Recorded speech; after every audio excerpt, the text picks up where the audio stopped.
But I think what I will do is, in the interest of time, because most of you are here, I will start by saying that, by welcoming everyone who's joining us this morning. And yes, Krikri is reminding us to speak slowly because she's going to be doing a simultaneous translation into French for Francophones who are joining us today, or people who speak French. So yes, welcome to this virtual launch of our special issue Performance Training and Wellbeing, which was published in Theater, Dance, and Performance Training in June 2022, so fairly recently.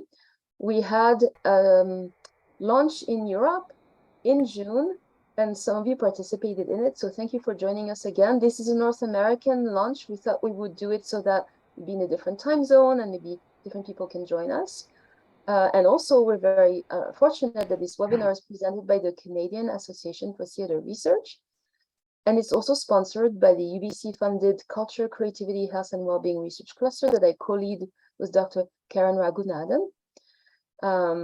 So this is an opportunity for us to celebrate what we did with this special issue and all of your contributions.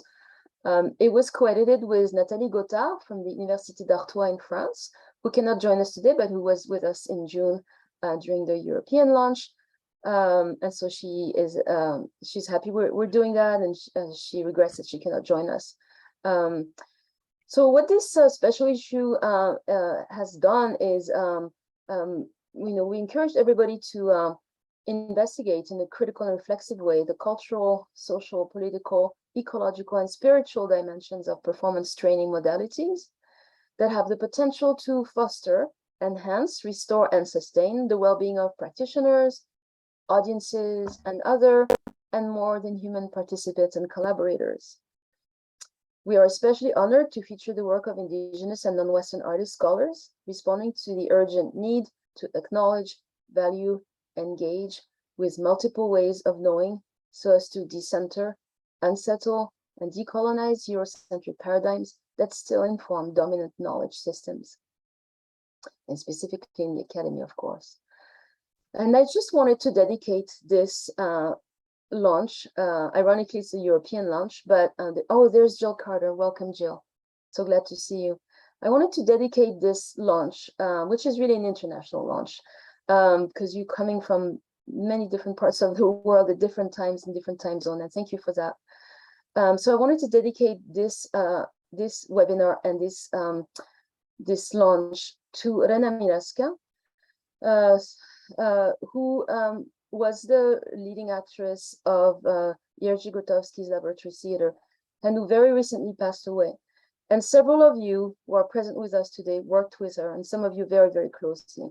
So I wanted to take some time to honor her work as basically a national treasure of Poland, an elder, a very, very respected artist, teacher, mentor, who has had a very important influence on many people's work, very deep and very significant influence, and who will be very much missed, but also whose work will continue to live in the work of people who collaborated with her. So I wanted to take some time to say that, because the first person who I'm going to invite with his collaborator to speak is Floyd, who worked very, very, very closely with Rena at an early time of his career, of his journey as an artist. And he is coming in with Sabina to speak about their co-authored piece. So I wanted to invite them also because Sabina is at a conference. So thank you for joining us in spite of this complicated schedule for you. And so I had told them that they would be able to speak first so that she can go on to her conference. And also it's a way of honoring Rena, because Floyd might be among us the one who collaborated with her at an earlier time when she was working with Para Theater. It was at a very interesting time at the beginning of the work center as well. And so a very important connection between Floyd and Rena that I also wanted to honor today. So Floyd, if you want to speak now, thank you. Okay, thank you very much. And thank you for welcoming me to this panel. Very quickly, I'll get to the point. Is I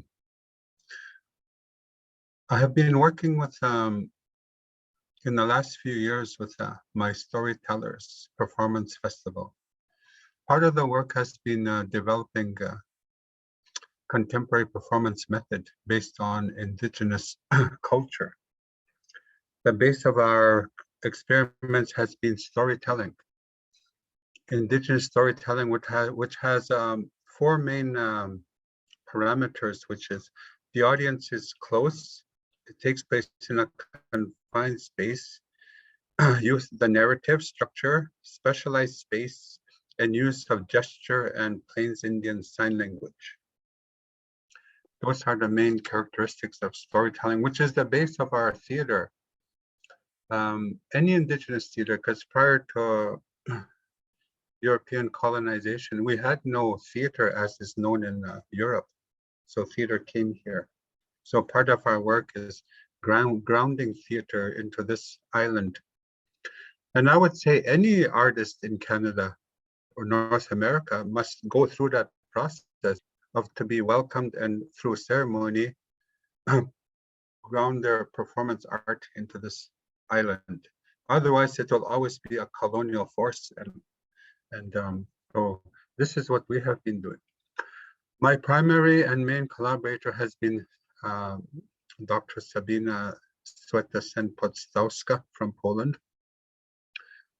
Regarding, so she has been the main active life force in incarnating our ideas and theories to where we're at today. And so she will present an excerpt in a bit. Regarding Rina Marichka, the late Rina Marichka is, I did spend a lot of time with her and worked a lot with her. And she was always into, one of her biggest influences was Indian from India, the art and the movements. And she developed the plastiques, is what she told me. That was her work. And so we must always give credit to our collaborators and and their contributions. And so regarding our research, I always credit Sabina as a co-author of any research that we are doing. So with that, I give the floor to Sabina. Thank you, Floyd. Good morning, good afternoon. I'm really honored and humbled to be part of this special issue on performance training and well-being. Thank you, Virginie and Natalie, for inviting us and for this opportunity to share our work on this platform. And Floyd, to you, I'm so grateful to you and your community that you have invited, shared your friendship, hospitality, and stories and teaching. And it even feels very kind of strange to hear that so many different connections, and me being somebody who actually is kind of placed in between Poland and India, as my mom is Polish and my dad is from India, and then being connected somehow again to Floyd and knowing his background, it's just feels like we are somehow all kind of connected with those threads. So it feels very special, and thank you for letting us speak in the beginning of today's presentation. So I'll share 2 excerpts from the adaptation of Euripides' Trojan Woman. We've been working this summer as part of this process of applying Plains Indigenous Sign Language in our work. And this adaptation intervenes and dismantles the colonial and patriarchal power structures of oppression and offers healing through hope and renewal, also by bringing into the center the stories of women's resistance and resilience. So I'll be presenting 2 short sections in a very confined space of this square kind of space that we have. So no movements, sitting on the chair, which even Floyd said is even perfect because that's the confined space we are looking for. So it's going to be a little bit different than what we have done during the summer, but let me try. So I'll move on. Men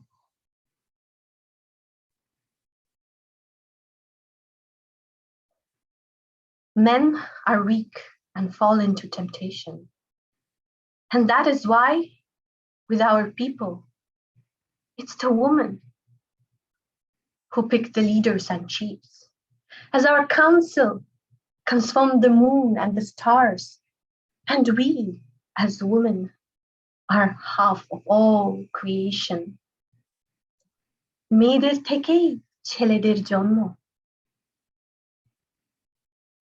Napeu, nitaukeo, esquareo, ochich. From women are born men. মেয়েরাই ঘরের অধিকারিণী। মেয়েরাই শিশুদের জন্মদাত্রী, আমরাই ওদের শেখাই ভাষা এবং পৃথিবীর আর ওষুধের রহস্য। It's the woman who owns the house. It's the woman whom the children are born from and whose clans they follow. It is us who teach them the language and the mysteries of the world and of the medicine.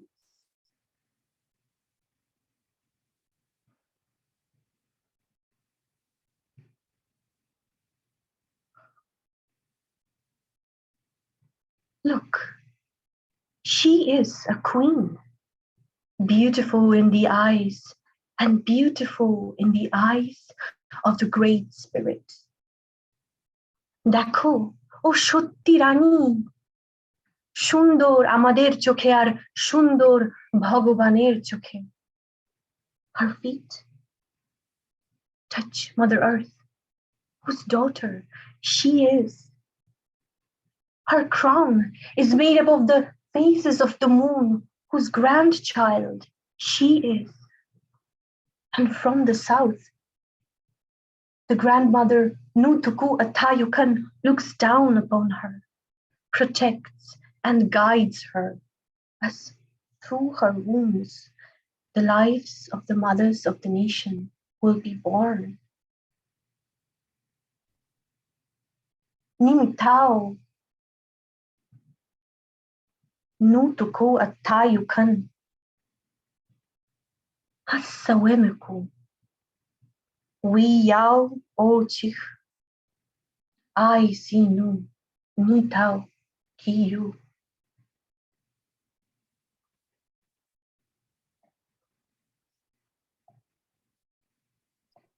Thank you so much. Yes, thank you, Sabina. So yes, in keeping with your schedule, like we can end it there, Virginie and all the panelists, and thank you, Sabina. Thank you. Thank you so much. Thank you, Floyd. Thank you, Sabina. This was a really great example of how we can still have share energy and the work of performance even on Zoom. So thank you so much for doing that. It was a great example, and also it gives us a really good idea of what you're working on with Floyd. So thank you so much, and have a great conference, Sabina. Thank you so much. I'll look forward to watching the recording afterwards. So, and I wish you all the best. And I'll run now. Thank you so much. Thanks. Yes. Goodbye. Bye-bye. May I invite Jill then to speak, because it would be, I think, a good transition into what Jill had offered to this special issue. I just wanted to remind everyone who are joining us that this special issue features 38 contributions from 11 countries, including indigenous and non-Western collaborators, contributors. So we're really, really honored to have them here with us today. Some of them here with us, of course, not all of them, because of the time zone and because we already had a launch in June. So if Jill is able to then speak about her contribution, that would be really great. Thank you so much in advance, Jill. Many thanks, Virginie, and many thanks, Floyd and Sabina, for sharing this beautiful, beautiful work. I'm almost speechless, but now I must speak. So thank you. Thank you also, Virginie, for inviting me, Virginie and Natalie, to be part of this issue and to be part of this launch. So my piece is called Encounters at the Edge of the Woods, Relational Repair from Within Irreconcilable Space. And I guess counter to its title, which sounds rather perhaps mistakenly indicates that I actually have some answers here about relational repair. I'm not so sure that is so. I think the work that I did, and as I've had the chance within this piece to think about the work, I'm just left with more questions, but I'm excited by the work. In the fall of 2019, Heart House Theatre, which is a theater that's located on in my university, the university where I work, University of Toronto, and then the downtown campus. That theater, Heart House Theatre, marked its centenary. Since its inception, now over a century ago, Heart House Theatre has contributed to the development of the storytellers and to the dissemination of the stories that have upheld the Canadian imaginary. And I know that sounds like a really bold claim, big claim for perhaps little campus theatre. However, Heart House Theatre is Canadian theatre before Canadian theatre could have been said to exist. It has played a significant role in shaping the identity of this nation. I mean, really before Heart House Theatre, the theaters that were in Toronto, were across Canada, were roadhouses that imported British stories, American stories. And here came this little, I guess you might call it an amateur space, but a space that shaped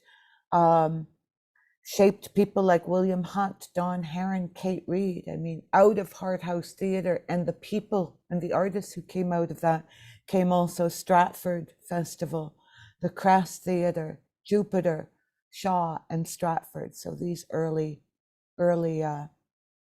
theaters here in Canada, in Toronto.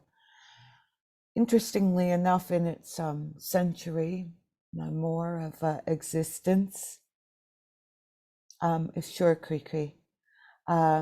Interestingly enough, in its century of existence,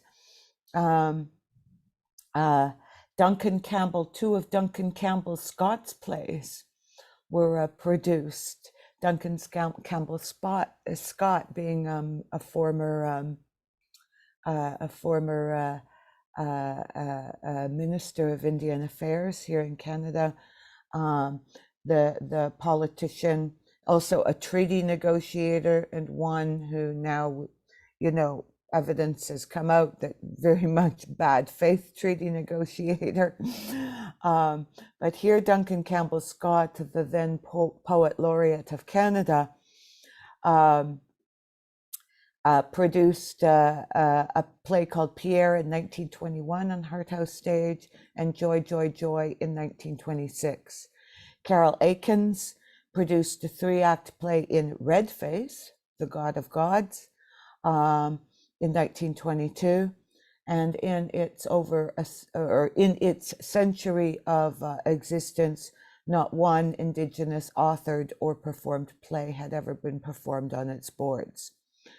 So in late 2017, early 2018, in anticipation of this upcoming centenary, Heart House and Heart House Theatre approached various Indigenous faculty, staff, and students on the U of T campus and asked us to consider what they might produce to open this special season and mark its commitment to the project of redress and relational repair.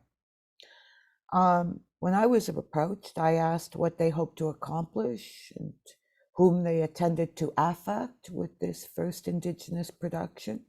Did they want to remount an existing Indigenous work? What sort of work? To what end? Did they want to commission an Indigenous playwright to create something special? And if so, what message did they hope to convey? And ultimately, it was decided that this production would manifest itself as a performative intervention that invited settlers, from all kinds, students, faculty, staff, community members, and Indigenous students, faculty, staff, and community members to come together in a story weaving project to devise a collective creation that spoke to their personal commitment to and responsibility within the projects of truth-telling, acknowledgement, redress, and relational repair.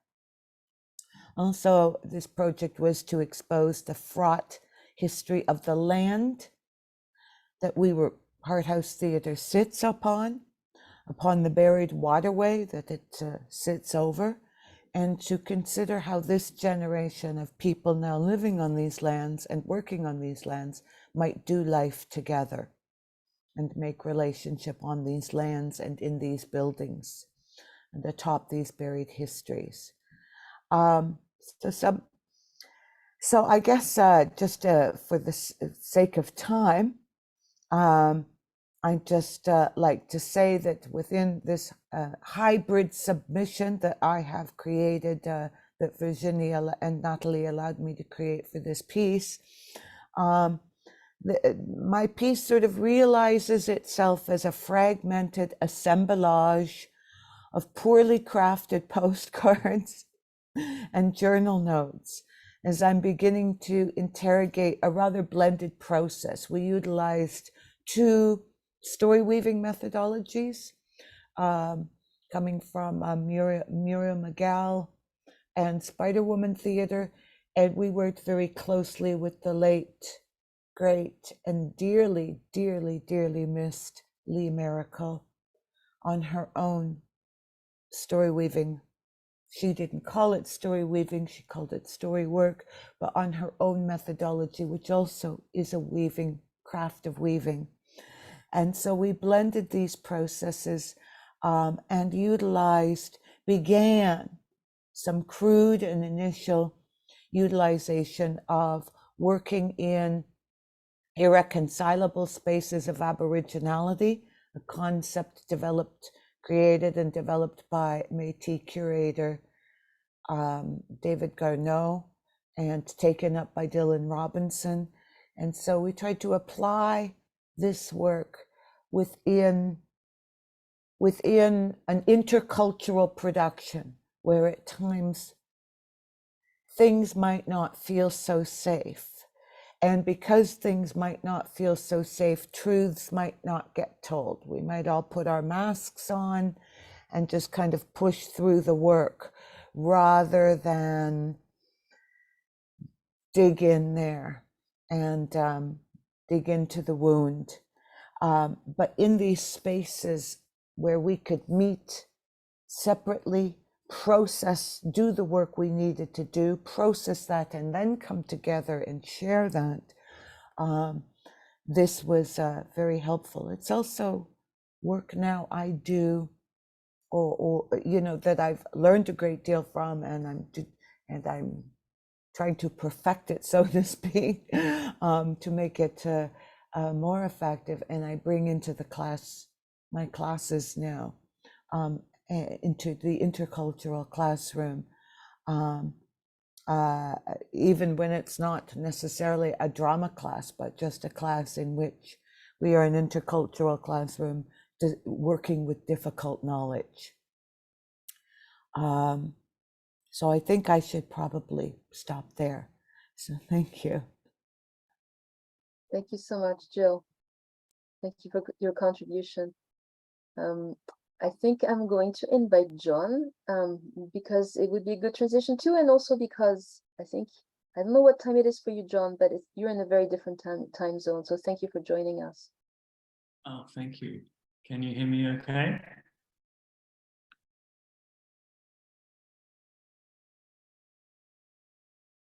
Everyone, that's good. Okay. All right. Thank you. Yes. So firstly, I would just like to pay my respects to the Darkinjung people from which I'm speaking, their land I'm speaking from today. And I like to acknowledge those ancestors that defended, walked and managed these lands for many generations for us, and to have left a legacy of strong cultural wisdom and knowledge embedded in these lands, and extend my respects to elders past, present and future, and any members of the Aboriginal community here today. I'm just going to talk very briefly about Circus, which is an extraordinary social circus program in Nunavik in the Arctic of far north Canada. A program that's been running for about 20 years. And I was very fortunate to work in the program for three years while I was in Montreal working on some research. I was trained as a social circus instructor in the Cirque du Monde program that was run by Cirque du Soleil,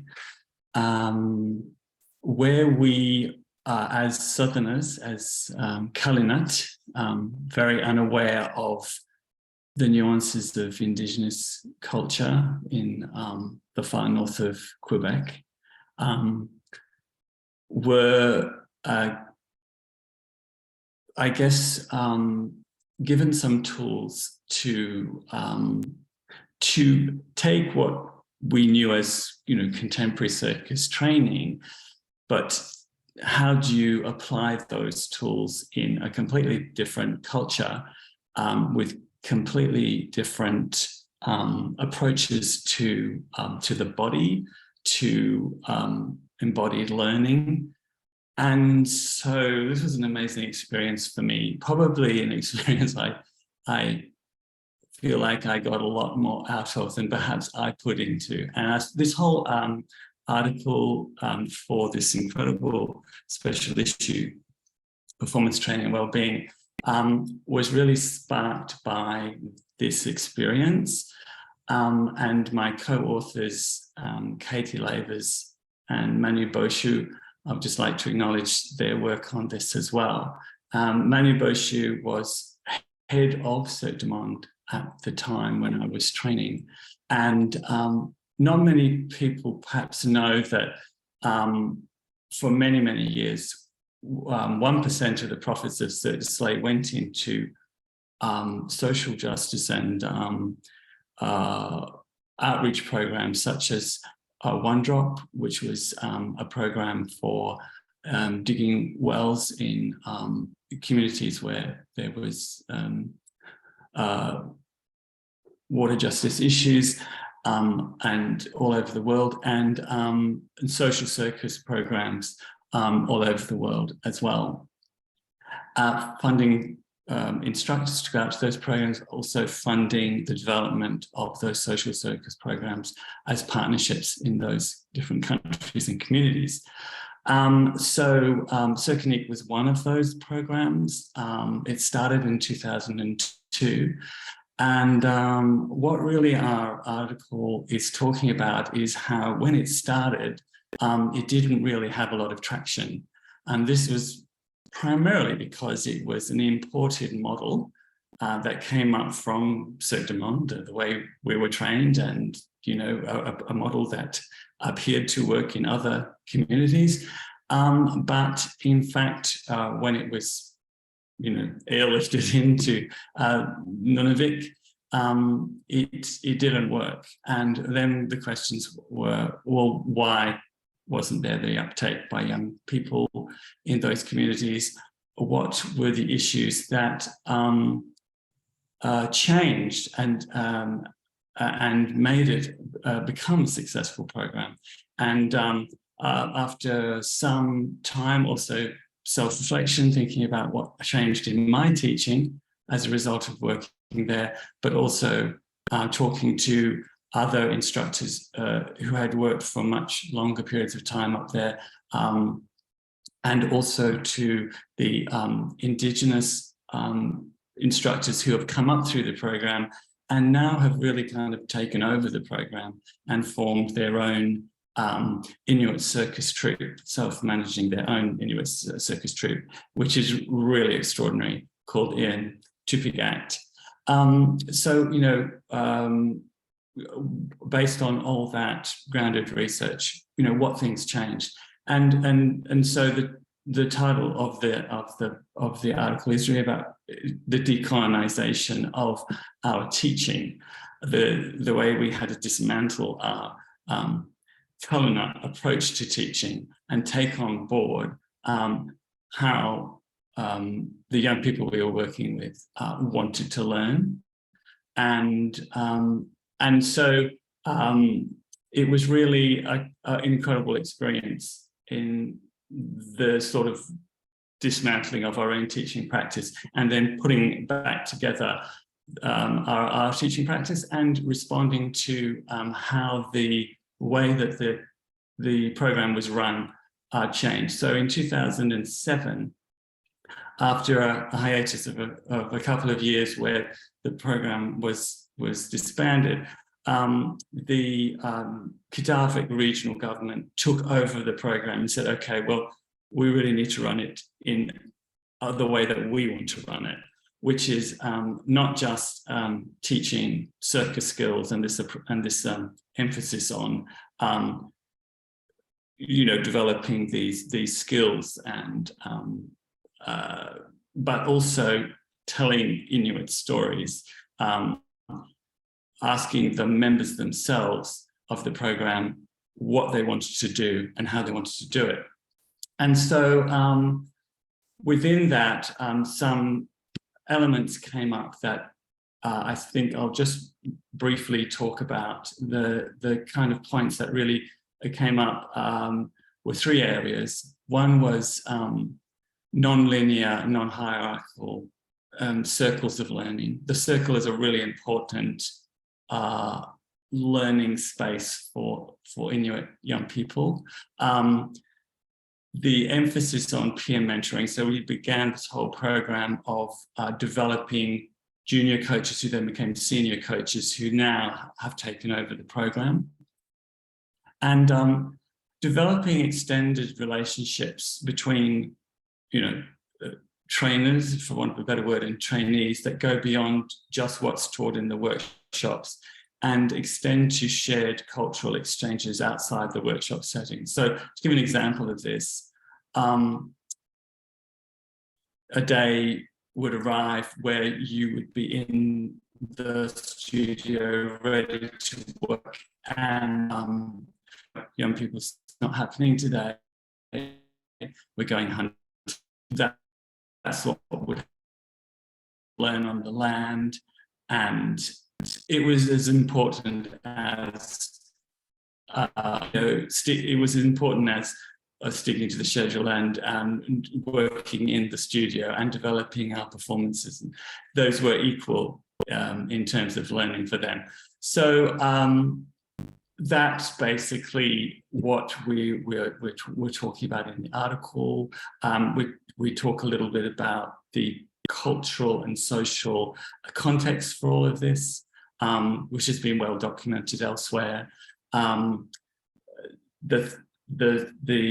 challenges of life in the Inuit communities, the isolation, and within that context, the program has really gained so much traction, and it's something that I think is really extraordinary, and it's been now running 20 years and it's going from strength to strength. So I'll just leave it there, and that's it's a little bit of an overview of our article called The Decolonization of Social Circus in Nunavik. Thank you. Thank you so much, John. And there's some really beautiful photos in that article. And I just wanted to also acknowledge the image of our special issue, which was created by Sabina, Floyd's collaborator who spoke earlier at the beginning of the launch. And it's a really beautiful image of the lake and the land on which they've been working in Floyd's territory. And it's really an amazing image because there are no humans. And at the beginning, we were wondering, oh, this is an image with no humans, and this is about performance training and well-being. What does this mean?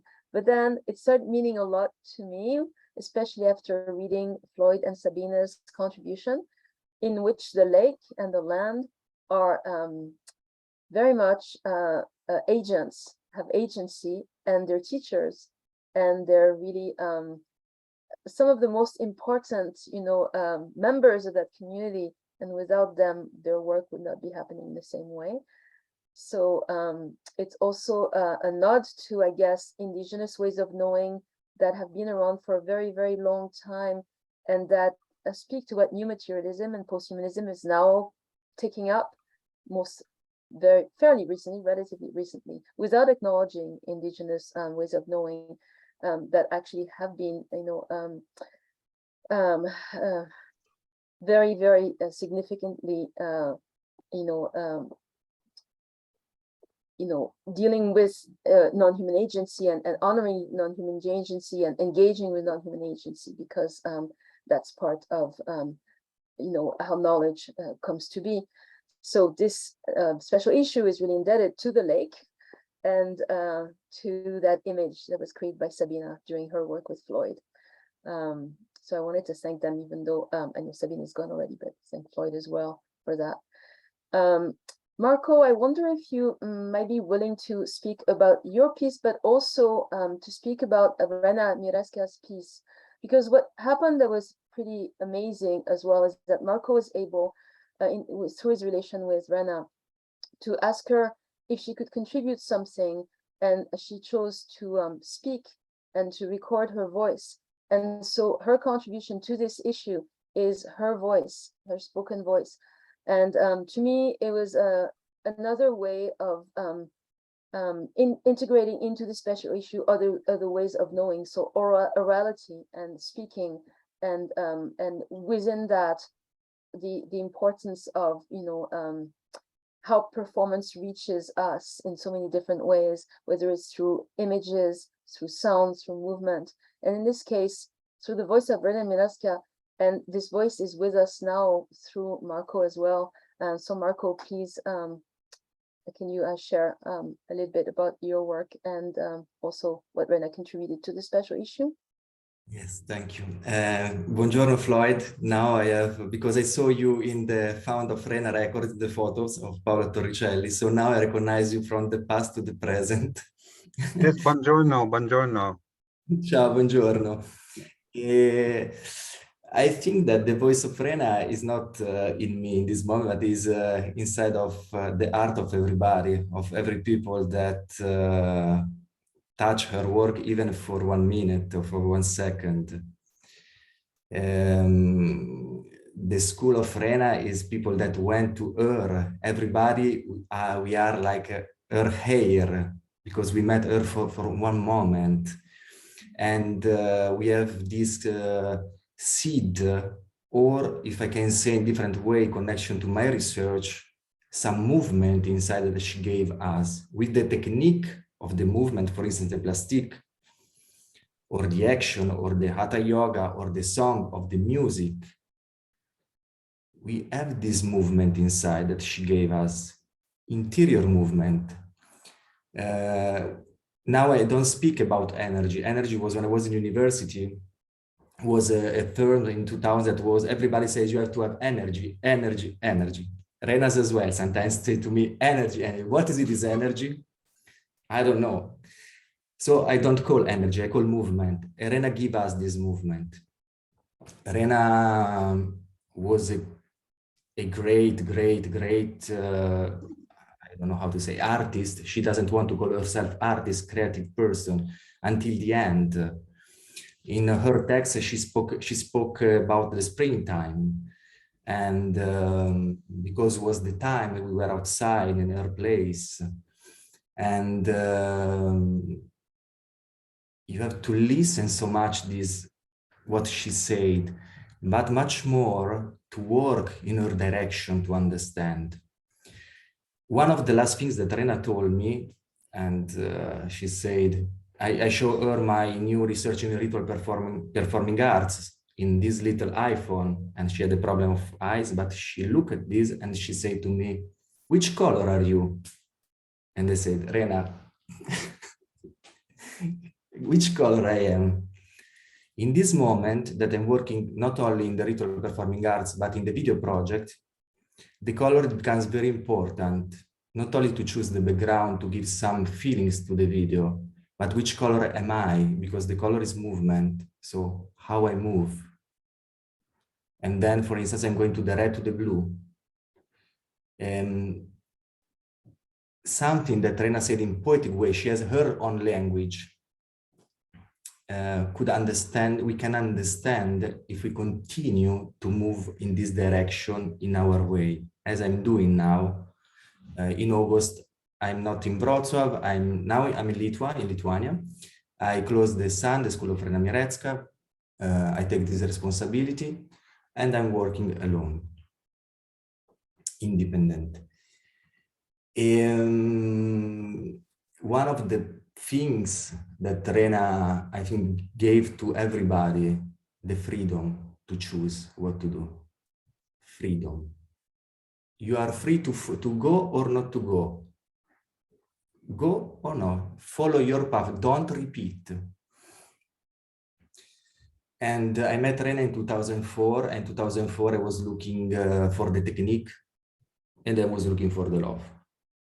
Now as well, I'm looking for the love. Not and in that moment, Rena, with this action of love, was incredible. It was the first time that I was able to say I love you to somebody in very real way, concrete, sincere truth. In my life, I never said this before. About the text, it's a question of love. After 5 days, I work now, I'm in Lithuania because I worked 5 days with Academy of Theatre, so I'm fresh of physical work and research. And if I could rewrite again this text, I will not give the same name. It's a question of love, but it's a question of attention, maybe a little less poetic. But with love, we have a sort of romantic association. Naive, Rena said sometimes naive.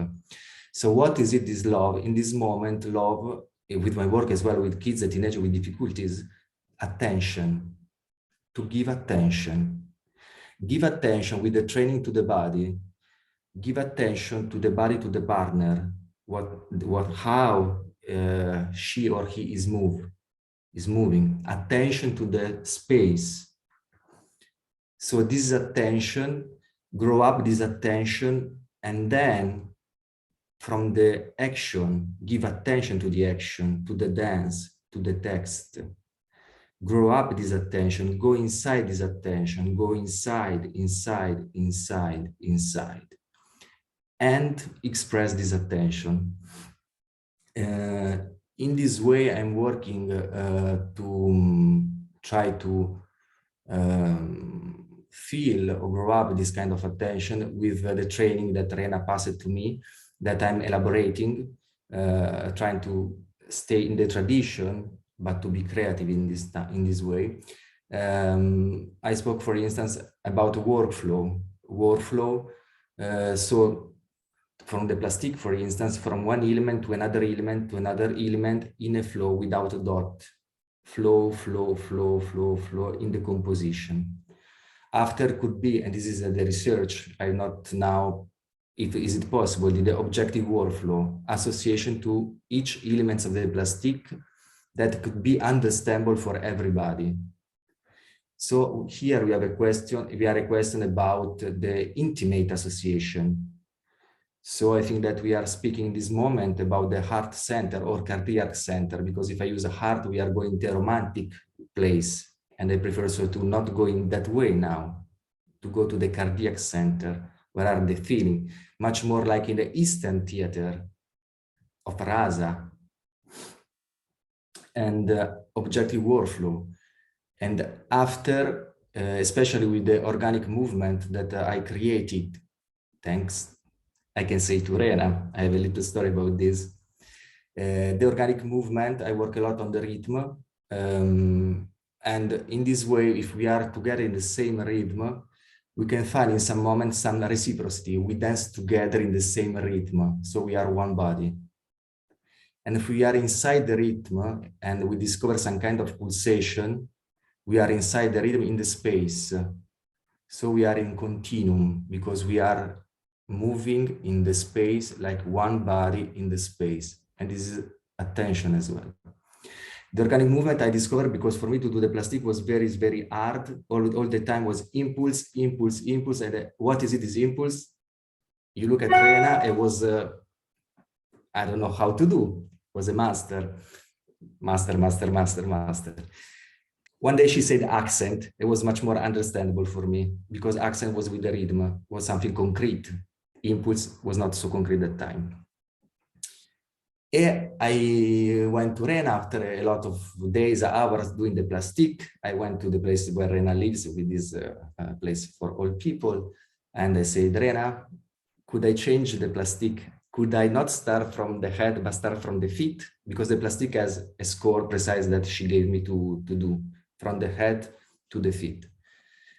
And Rena said, show me. Okay. I show her after 1 second, she says, stop, stop, stop. You cannot do change. This is other things. From these other things, I discovered this movement.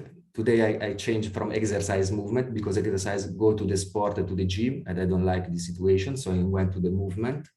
That's much more clear. Or I can call this organic dance because it's done for discover the line of the dance and the pulsation that are inside our body during the dance or the movement, because it could be not only the dance. And with this organic, I feel that there is this possibility to find this, to grow up this attention that can allow us to create or to grow up the action for some benefits for everybody, benefits for ourselves, benefits for our colleagues, benefit for the space. And then we have a question that I think that it's very contemporary for the performing arts, the responsibility of action in the situation. So after we go outside the space and we could have this kind of feelings of attention and continue to ask ourselves, I'm acting for one motivation, which is, what is it, this motivation? And Irena was always motivation and don't do nothing without motivation.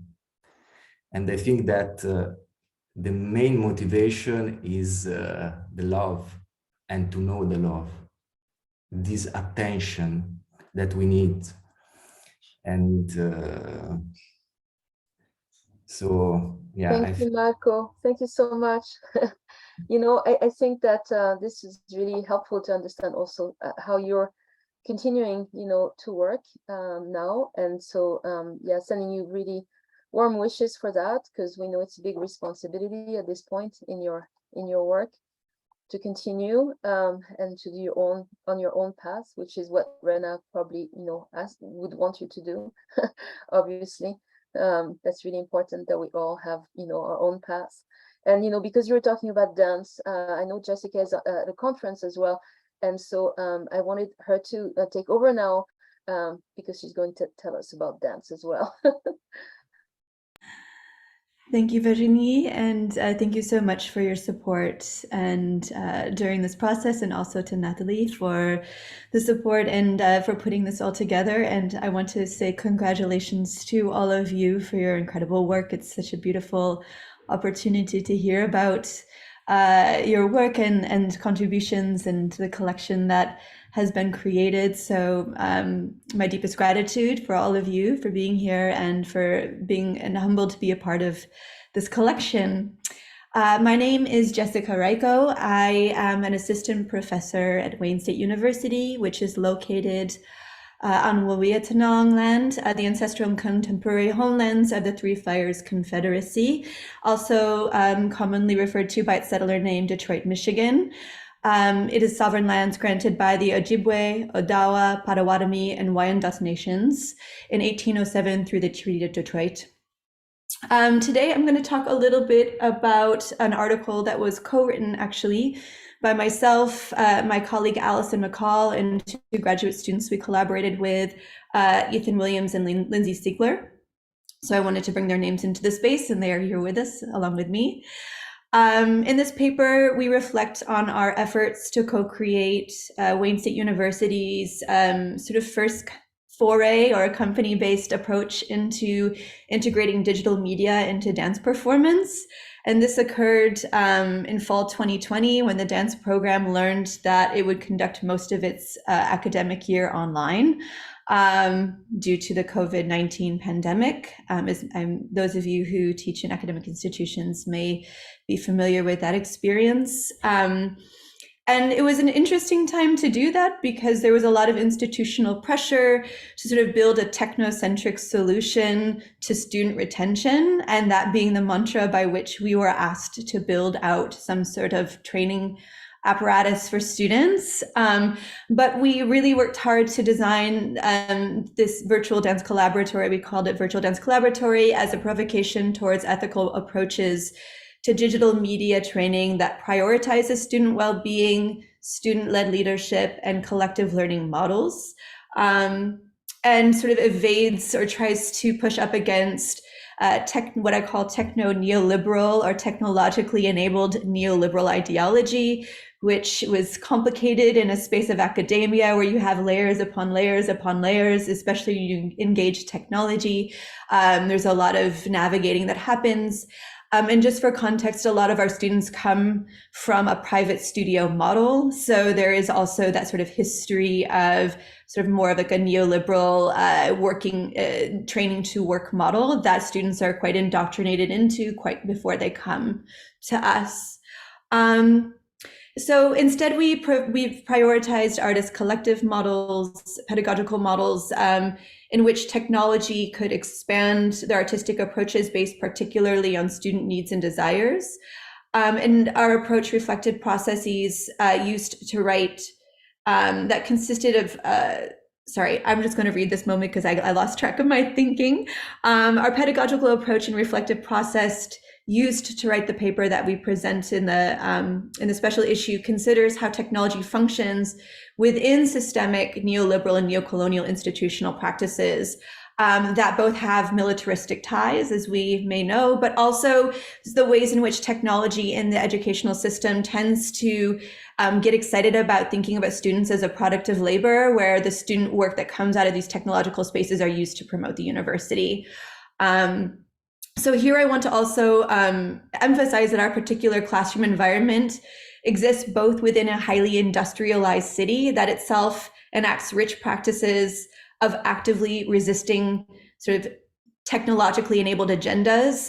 If you're not familiar with Detroit, it is oftentimes talked about as the blackest city in the United States, and as such, oftentimes is seen as one of the sort of first places that surveillance technologies are explored, particularly for policing, through things like Project Greenlight.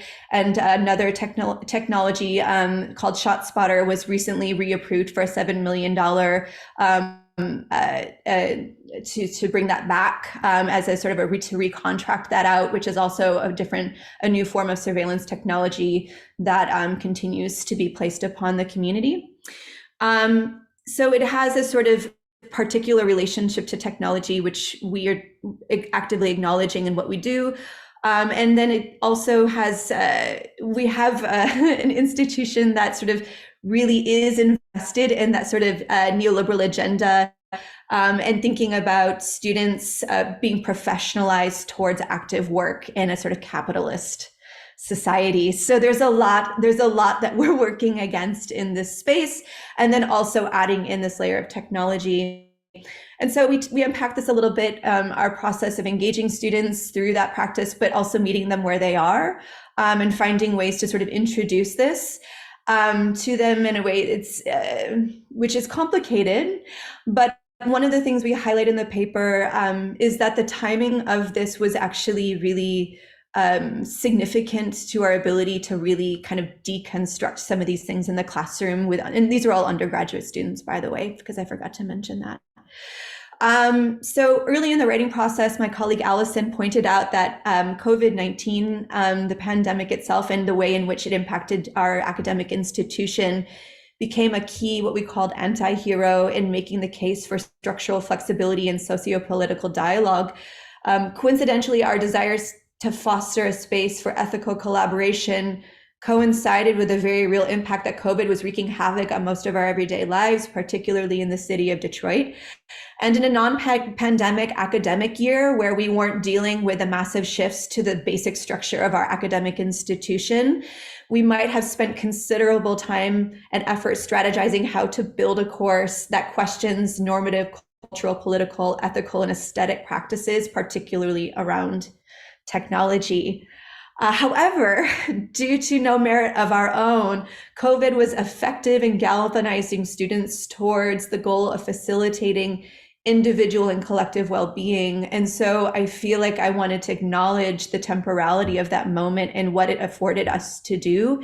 And this is something that we discussed throughout the article. And it's something that we're continuing to explore as we, and I'm going to put all sorts of quotes around this, is move into something that feels less locked down, but still very much in the midst of the COVID-19 pandemic, is how are we able to take those learning lessons and those sort of care mentalities with us moving forward, and not sort of let those disappear as we go back into classrooms. So those are some of the things we discuss. And thank you again so much, and appreciate all of your work. Thank you so much, Jessica. Have a great conference. Welcome, Gapin and Hanis. Thank you for joining us. Sorry about, there was a glitch. It's our fault about the time zone. It had to do with Zoom links anyway, so I'm glad you made it. We've lost a couple of people who are going off to conferences or have other things, other priorities, but so not everybody is still here with us, but we're so glad that you just joined us. And so because I know you're joining us from Singapore, I wanted to let you speak now with Gipin and Hanis about your contribution to this special issue. And I just wanted to specify that I opened this launch by saying that I was dedicating it to Rena Mireska, who recently passed away, and who's somebody with whom some of you worked, some of you very closely, and some of us, in different ways, but I wanted to just acknowledge her because she obviously is a contributor to this special issue. And so, Gipin and Anis, thank you for your contribution, and please share your thoughts with us about your work.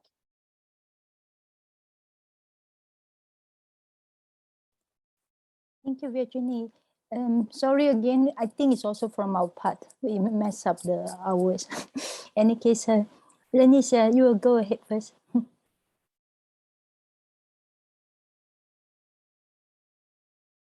Okay, I think I'll share screen to something.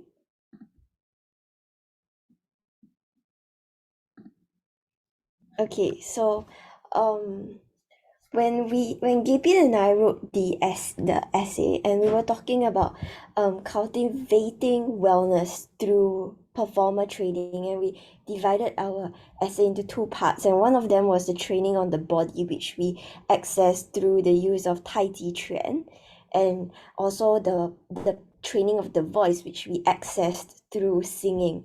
So what we wanted to put across was actually can be summarized as performer training being oftentimes a tool to something that is external from us, for example, a performance, or to impress someone, or to earn that applause. But what happens when performer training becomes an end in and of itself? And we referred to also the Eastern traditions of performance and where it came from. And a lot of times we realized that it came from a spiritual practice. So there was what was really crucial for us was the difference of performer training. What was the intention of doing it? So here we were thinking of sharing with you the Chinese word for intention. So the word at the top, the big one, it's called yi. And as you can see, it's made out of two characters, or can be split into two characters. And one of them is called yin, which is sound or music. And the other one, the character you see at the bottom, is called the heart. So in the word intention is called, in other words, the music of the heart. So it's also something that we speak a lot from, which is also that parallels our work, because we talk about Tai Chi and we talk about the training of the voice through songs and how both of them can come together. And in the practice of Tai Chi itself, we have something called the 以意代行. So it actually directly translates to using the intention to bring the form. So if we break it down, it can also mean to use the music of the heart to bring the form, which is something that is crystallized in the act of surrender, to let the form appear by itself simply through the purity of the rhythm of whatever exists in that moment, almost like a blossoming of time. And in our paper, we talk about how the space transforms with the different acts of singing and Tai Chi. And also, one word that we would like to share with you is gong, which is the word for work. So in different traditions in that I was talking about in the East, also our craft goes a lot with the spiritual practice. So the top line is like the sky, it represents the sky. The bottom line represents the earth, and the vertical line in the middle represents the person. So it's the unity of the heaven, the earth, and the human being into one. And that is the word of work and what work means. So throughout performer training, you're always trying to find that centeredness, that axis that helps us align ourselves. And it's through this alignment that we finally get in touch with something called intuition, in which we start to begin to realize how this sensitivity to our perceptions can gradually become a opening for wellness. So and this is another word. Gavin, you want to share about this? Yes, in the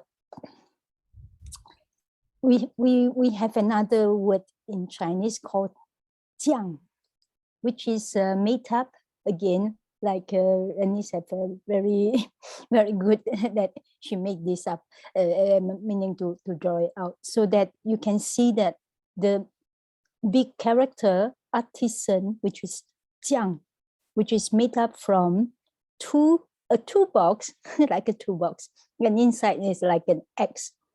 So it says in our very ancient Chinese that 酱 is, it cannot, it has to go with the word many times 工, which means work. So when the two words are combined together, it means artisan. And we really cannot talk about gong without the craft, 酱, and cannot just speak about craft without working. So in some way, this artisan who hangs with a toolbox with an X inside, it's like a carpentry. It's like doing a carpentry work. So we use 匠心, again, is about the craft of the heart. 匠人, the human. So again, the craft of the human. And we refer this many times from ancient time to now, even today, we refer to arts. So in ancient Chinese, the arts have already the sense of the craft of the heart and the craft of the human. It points to the cultivation of quality. And as a performer, we often call ourselves like a carpenters of this heart and of our own human. And in training, we even many times there is this metaphor about we are our own sculptor. We are sculpting ourselves. So we sculpt, we shaped, we mold, we cared about the self each day. And it's through this opening of that more subtle body within us that there is a shift and something can be elevated in the self. And we hope that you will be able to find our reading something interesting and hopefully hear from you all another time. Thank you all. Thank you so much for sharing this. So much to think about, and it relates to a lot of the things that we've been talking about since the beginning of this session. So there's so many interesting overlaps. Thank you very much, Yepin and Ranis, for your contribution. Of course, we invite everyone to read these articles in our special issue. Some of them have videos. So, for example, you'll be very fortunate if you log into the online version, because you'll be able to watch Ranis and Yepin actually at work as artisans and sculpting the space and time together in those videos that they shared with us. So it's really always really helpful to be able to at least have a trace of the work through audiovisual documentation. And we're very fortunate that you actually did that. You documented the work so that you can share it with us in that way. Of course, the best way is to actually be in a workshop with you and work with you in real time and real space. But of course, with COVID, there are many ways in which we were able to still communicate and transmit our work through video and through Zoom. So that's really helpful. And that's what Jessica was also talking about. And so that's also what Claire has done. Claire, who has done a lot of video documentation and interviews, and who's actually finishing her PhD journey at UBC Vancouver, and is about to be done completely. And so she's in a really happy time of her life now, and she can share with us some of the work that she's done, which included audiovisual documentation as a big part of making sure that there are traces left of the work of the teachers that were mentors, including her own father, who worked with the crew in France, and who has been teaching this and transforming this legacy in his teaching for many years in Vancouver. And of course, Claire speaks about that in her research, and she can share some of that with us today now. Thank you so much, Virginie. I'll just bring my little notes in front of me here. Yes, my name is Claire Fogel. I'm a doctoral candidate, as Virginie was saying, at UBC, which is on unceded ancestral Musqueam land. And I'm just so honored and delighted to be part of this issue with all of you amazing people. It feels like, as I read more and more of the articles, it just feels like a stellar conglomeration of amazing work and amazing artists. So I'm very touched to be allowed to be part of it. And my article is quite short, but it's giving a really brief look with attention to 4 specific techniques developed by my 4 main teachers. And as Virginie mentioned, my dad is one of those people who studied with Decroux, and Linda Putnam studied with Grotowski. So those are the 2 lineages that I have always had intertwined in my own training. And my teachers all have those 2 lineages, at least one or both of those lineages. So there's my dad, Dean, Linda Putnam, Kathleen Weiss, who also studied with Linda. And with my dad, she co-founded our theater school, which has sadly passed away, but it was in existence for 15 years. It was called Tuba Physical Theater School in Vancouver here. And it blended specifically Decroux and Grotowski-based work. And then David McMurray Smith also studied with Linda, and he trained in corporeal mime through Jean Asselin and Mime Omnibus in Montreal. But he's an amazing teacher here in Vancouver as well, who's worked a lot with Full Circle First Nations performance for many years, part of their training program. So those are the 4 teachers. And as Virginie mentioned, my film, which is a 2-hour documentary about those 4 teachers, is attached to my short article. So you can look at that if you're interested. And basically, as I've done this doctoral research and really looking closely at these 4 teachers who I've been with for about 30 years, so I'm kind of using my own knowledge of their work and also really intensive interviews and group work together with them. It helped me see more of an overview of what is it that makes their work so amazing. And I gradually realized that all of their work focuses toward ensemble and well-being and holistically relational methods and techniques. So some of those techniques are what I've written about. And all of those teachers focus on teaching us how to enter into relation with the self as performer, the self as character, the other as work partner, the other as audience, the others as ensemble, the props as partners, the space as partner. So it really feels like you drop a rock into the center of a pond and the ripples come out, and it feels like all of those ripples are what they are always paying attention to nonstop. So I won't talk too much right now about all the details of their techniques that are in the article, but if you're curious, you can have a look. And I do feel like this work is valuable not only for on stage and during our training and when we're performing, but a lot of these techniques actually help us in life. So they're very portable. They're sources of portable well-being. So I've tried to articulate that a little bit in the piece. So thank you again so much for having me. And yeah, I'm very honored and thrilled. Thanks, Virginie. Thank you, Claire. And Ranis and Gepin had to leave because, of course, they're in a very different time zone. And I'm sure that John is also feeling like that he's making big effort to stay with us. Thank you so much. I wanted to invite I'm an early morning person. It's okay. thank you. I wanted to invite Cricri to join us on this side of the Zoom session. She's been really generous and kind to actually help us with well, actually be in charge completely, not help us, of translating from English to French for those of us who are francophones or who speak French, and those of you in the audience who need that help to access some of what is being shared today. So thank you so much, Cricri, for doing that.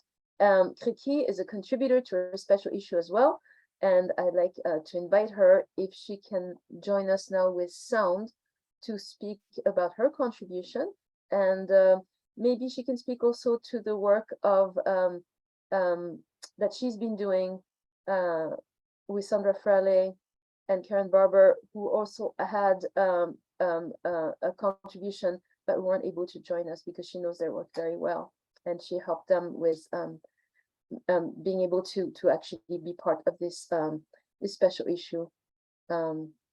So Cricri, can we hear you? Bonjour, est-ce que vous pouvez m'entendre? Oui, parfait, merci beaucoup. Parfait. Alors, je voudrais remercier premièrement les gens qui parlent français, puisque j'ai fait de mon mieux pour traduire, mais si vous voulez avoir des instructions très précises et des noms et des expériences et des dates, je vous invite à aller voir les écrits fabuleux de tous ces auteurs et autrices, puisque, par exemple, Claire Fogal nous parlait de ses 4 professeurs, Dean Fogal, De Croo, Linda Putman, Kratowski, Kathleen West, David McMurray, Smith, et que ces noms sont difficiles à entendre lorsque nous écoutons une traduction et à les traduire simultanément. Donc, merci beaucoup pour votre patience et je vous invite à aller voir le special issue qui est en anglais, mais les noms sont toujours universels, n'est-ce pas? Alors, thank you very much. I express for the French readership my thanks for them if they're listening. And now I'm going to slow down to speak about my work. Je suis Christine, dite Cricri Bellerose. I graduated with a doctorate in 2021 in dance at York University. I'm an independent movement performance artist, and I teach théorie des arts vivants and l'histoire du théâtre post-révolution française à l'Université d'Ottawa, au département de théâtre et au Conservatoire d'art dramatique. Alors, I'm working in movement performance art modality to do my research in a performance as research approach, recherche-création, and it is in this vulnerable state of entering into a performance zone with all the tools that I have as technique and method to play to an audience. It is with this modality that I plunge deep into relating to the land, which becomes my teacher at this time. So I work with the wind and I work with water And in the picture that I put from Sarah Jeffries' collaboration photographic in the contribution with you, I'm working in a space that is very cold in Mukuntueap in south of Utah at the end of November. And I'm picture working what I call slantily. I'm dancing slantily. And you can see on the image in the journal that there are grooves on the rock, grooves made by the blowing wind, incessant blowing wind. And in front of me, there's a sheep that climbs the mountain that can only be standing on the mountain slantedly because they are at an impossible angle. So these kinetic lines, they connect to my intention of dancing, and I want to move with all the grace that I can, but I also want to move in relationship with what the land is experiencing at that time in that moment. So it makes me move slantedly. This is what I have to say about my work. It's intuitive, but it's an intuitive with a relationship to my teacher, the land. So I not only decide what I want to be moving towards or look like when I move, but I also want to have a discussion about the movement that's already happening in the place. Sandra Fraley is the founder of the East-West Somatic Shin Institute. It's a technique that she has developed, the method, Shin method, that she has developed from her teacher, Fender Price, and also by having taught in Japan for many years and befriend the founder of the Buto movement, so Kazuo Ono and Hijikata, father and son. And so with them, she learned to develop a cross between her contemporary dance technique with Marie Wigman and the Japanese Buto technique. And then she brought it to North America, where she experienced in her private life. She was surrounded by people who were physically, physically, they had a medical challenge. And so she put to contribution her dance as an aesthetic form to dance as a wellness activity. And from this, she merged her dance techniques with somatic techniques. And for me, it enriches me as a movement performance artist. Other people will study with her to do somatic therapy wellness, and I use her work to shape the form of the aesthetic of my work. Karen Barbour is also a graduate of Shin Somatics method, but very importantly, she's a professor of dance and somatic and theater in the New Zealand, and I do not remember the university, I'm so sorry. At the moment, she's at the tail end of a Fulbright grant in the United States studying somatics at various schools, and where she is also teaching. She bridges the pedagogy of somatics in the Occidental approach with the resurgence and sovereignty movement of the New Zealand Aotearoa, I think I cannot remember how to say, in New Zealand. And so she bridges issues of cultural, socio-cultural relationship to history and to the land into her own movement dance. And she's a pedagogue, so she teaches what she learned and also helps students develop dance. Wow. Sarah Jeffries is a photographer that worked with me, and she dances with the shadow and she dances with the land. And if you ever want to do nature trek with a woman who goes deep into a connection with the land, I highly suggest Sarah Jeffries. She will go for 5 days without food and water, just go into the desert and sleep outside in a cave full of spiders and have beautiful dreams and come back with gorgeous big eyes and have not enjoyed the land and have not enjoyed herself and learned much about it. And she's a growing wilderness trekker, photographer, artist. Voilà. Thank you very much for this contribution.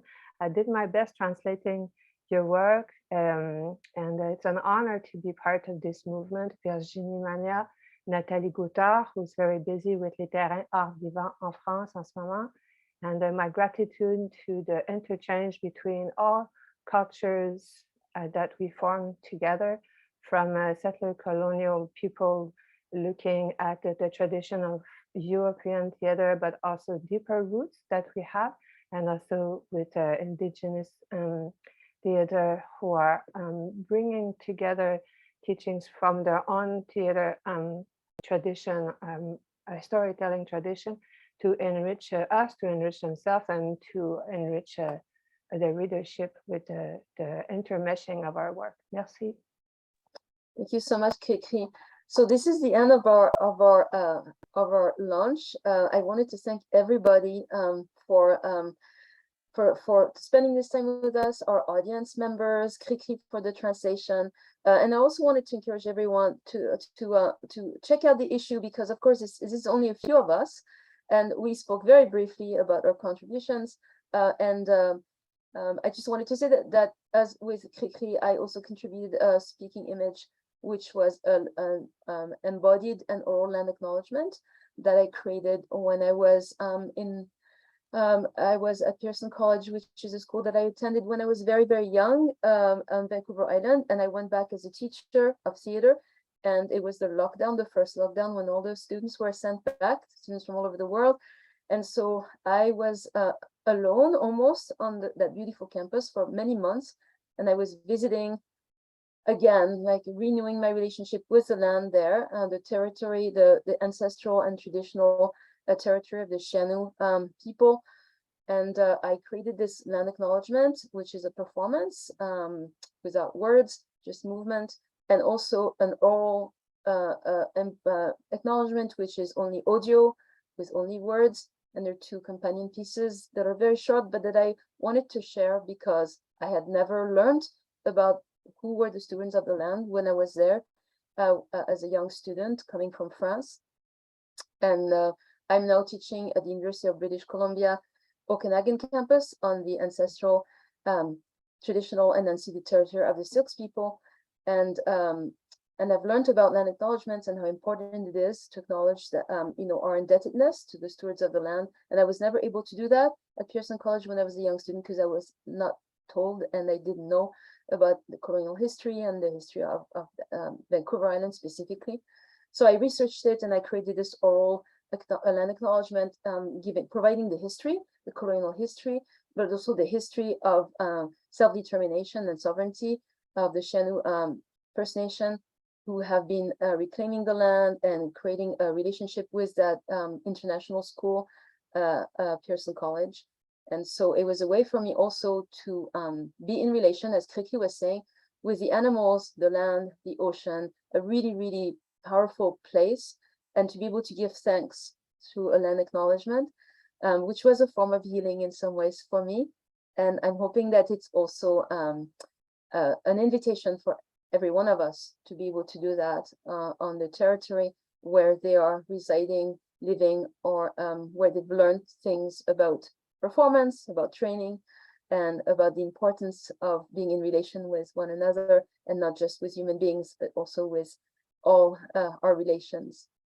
So I wanted to thank you so much for your amazing contributions. I'm looking forward to hearing more feedback from those who read these contributions, because it's an ongoing conversations that we've started. It's an international conversation.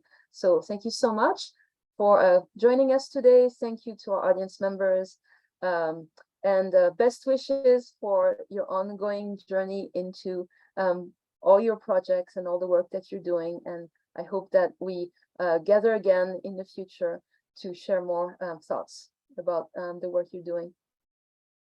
Thank you so much. Thank you, Virginie, for putting all of this together. Thank you so much. Thank you so much for coming. Merci. Thank Merci, you. Jake, for hosting patiently. Merci, CTR à CRT. Yes, thank you, of course, as KTR. Thank you, CATR, sorry. Thank you to Sierra Gora. Thank you, Jake, for helping us today. And thank you, Jordana, for helping to organize this and for us, helping us to be connected with CATR with our launch and with all the CATR members. We really appreciate that. It really helped us to be able to actually put this together today. So thank you so much. Take care, everyone. Merci, au revoir. Thank you. Bye. Ciao. Bye. Bye, Marco. Thank you so much. Bye, John. Thank you for staying with us. Bye, Claire. Merci, Cri-Cri.